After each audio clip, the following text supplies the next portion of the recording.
Caraca, tava olhando aqui e parece que quem inventou a república foi os romanos, você sabia? Mas você sabe que república para eles não é a mesma coisa que pra gente. Não é? Nossa, acho que eu vou até gravar uma videoaula então pra falar disso. Mano, que muito louco isso, né? Porque todos vocês sabem que a gente vive numa república, certo? E é a maioria das formas de organização política de vários países aí, mundo afora. E é a mesma forma de organização, ou pelo menos é o mesmo nome que a gente dá para um dos períodos mais importantes de Roma Antiga, a República Romana. Só que, pelo que me falaram aqui do lado, parece que república para os romanos não é a mesma coisa do que república para a gente. Então vamos dar uma olhada nisso daí para entender de vez por todas o que os romanos chamavam de república? Como a gente sabe, já viu até na outra videoaula, né? A república é o período que vai de 509 até 27 a.C.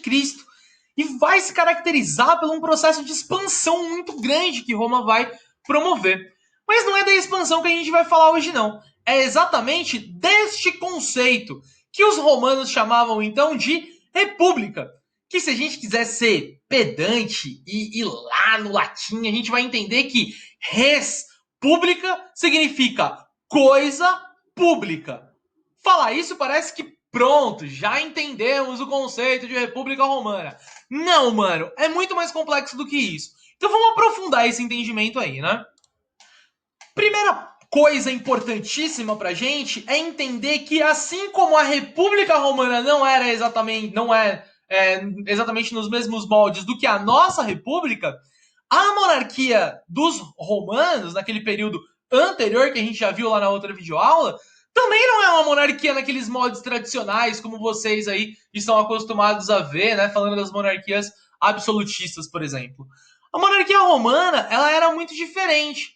Ela era comandada pelos reis, os últimos deles, né, os mais importantes que eram os etruscos, mas o rei na Roma antiga, na sua monarquia, ele era um magistrado que tinha atribuições militares, religiosas, jurídicas e administrativas, mas que eram escolhidos, né, esse rei era escolhido pelo Senado. Então, esse ponto aqui já é muito importante pra gente, galerinha. O Senado já é uma instituição importante para a monarquia romana. E junto do Senado, a gente tem também os magistrados, que eram nada mais nada menos do que funcionários do Estado, que eram escolhidos pelo rei para auxiliar na organização daquela sociedade. E todas as leis que regiam ali a monarquia romana eram então organizadas, discutidas e votadas nas assembleias. Quem participa das assembleias são os patrícios, que a gente já viu quem eram lá na última videoaula, certo? Essa é a organização política da monarquia romana. O fim da monarquia romana se deu por um conflito muito ligado às regiões e aos grupos que estavam ali habitando, né, esse território. Como a gente já viu, os etruscos eles tinham uma influência muito grande na cultura romana. Só que para os latinos ou os italiotas, eles eram considerados estrangeiros. Justamente quando os últimos reis etruscos estavam dominando aqui, no período final já da monarquia, é que um grupo de patrícios vai se organizar para expulsar esses caras desse território, justamente por serem considerados estrangeiros. E uma vez que esse grupo de patrícios expulsa, né, o último rei etrusco, é que eles vão então organizar o mundo político de Roma de uma outra forma. O que vai cair, galerinha? Vai cair isso daqui, ó. O rei, ele vai deixar de ser um cargo. E o Senado vai subir, vai se transformar na instituição política mais importante para Roma antiga. Ou seja, no momento em que a república é criada, o Senado vai se tornar o centro principal de decisões e de controle da vida pública de Roma. Portanto, é muito importante a gente dar uma olhada neste organograma da organização política de Roma para entender como de fato isso funcionava. Como eu falei para vocês, o Senado é a instituição mais importante deste lugar. Por que ele é o mais importante? Porque ele vai dirigir a política interna e externa, ele vai controlar a atuação dos magistrados, que a gente vai falar deles daqui a pouquinho, ele vai propor leis. E quem que podia participar deste Senado aqui durante o período republicano em Roma? Os patrícios e os plebeus enriquecidos. Mano, entendi então. É por isso que você estava falando que era diferente, né? Era diferente porque hoje em dia, quem pode participar do organismo político da nossa república é todo mundo. Ela não é limitada. Já na República Romana é uma ideia limitada. Entendi. Agora, uma coisa que mudou pouco da monarquia para a república é que ainda havia, né, um cargo que controlava as ações do Senado, que eram os cônsules. Dois magistrados eles eram eleitos pelo Senado para comandar o exército, dirigir o Estado e convocar o Senado. No entanto, agora os poderes, que já eram limitados lá na monarquia romana, ficaram ainda mais limitados. Portanto, quem controla a vida política em Roma vão ser os senadores. E aqui há uma outra diferenciação muito importante para a gente estabelecer, então, essas diferenças na República. Senador, que também é um termo que a gente usa muito hoje em dia, é um cargo muito bem definido na nossa estrutura de organização política. Os senadores, eles compõem o poder legislativo federal. Cabe a eles organizar leis, criar leis e votar certos projetos de leis que são aprovados na Câmara dos Deputados. Os senadores romanos, eles tinham um poder quase ilimitado. Era deles que surgia a criação de leis, era deles que surgia a própria aprovação de leis, eles votavam para eleger os cônsules, eles também controlavam a ação dos magistrados, que são os funcionários públicos de Roma Antiga, ou seja, não há uma definição exata do que é o poder do Senado. O Senado pode controlar toda a vida pública romana. Essa é uma outra diferenciação, né? Então é por isso que a República Romana não é tão parecida com a nossa República de hoje em dia, apesar de ter esse mesmo nome, certo? E aí, então, esses magistrados, né? Quem eram os magistrados? Funcionários públicos da época, né? Eram os cônsules, pretores, censores, edis, questores, tribunos da plebe, edes da plebe, cada um com uma função.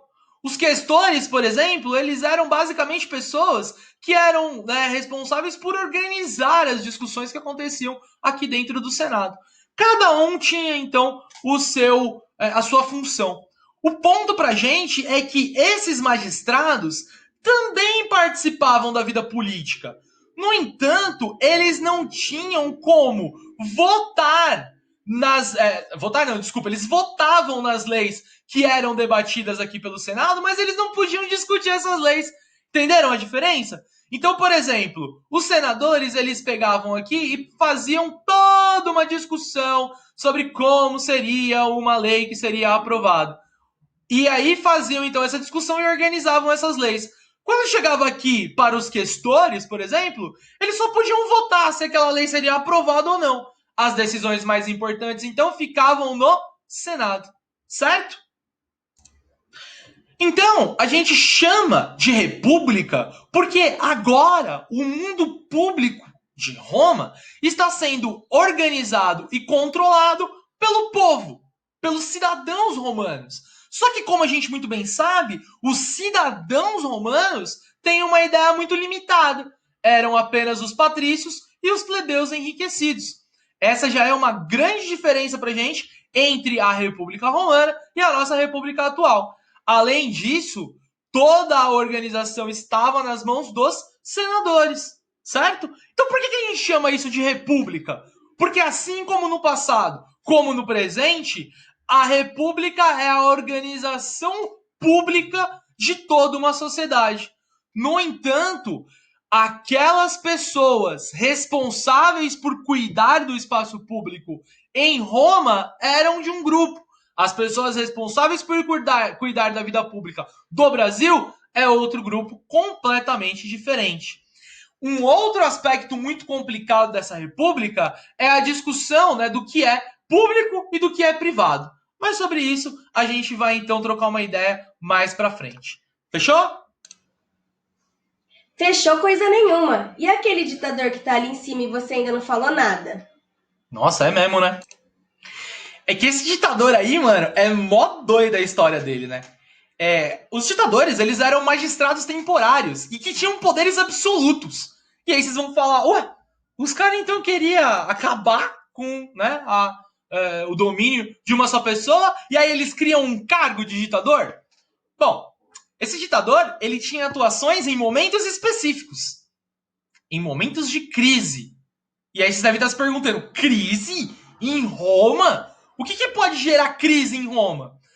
Quando aquela galera que não pode participar da política começa a se revoltar, começa a falar, eu quero participar também. Podia ser um escravo, podia ser um cliente, podia ser um plebeu que não tinha acesso ao poder. E esses caras, eles querem participar do mundo político. Eles podem participar do mundo político? Não! Não podem participar do mundo político. E como eles faziam então para participar do mundo político? A Fiel vai invadir. Mano, a Fiel vai invadir. Porque esses plebeus vão tacar o fogo. Eu disse fogo. Na cidade de Roma. Mas isso a gente vai ver na próxima videoaula. Fechou? Belezinha então? Então é nóis, galerinha. Um beijo no coração de vocês. É nóis!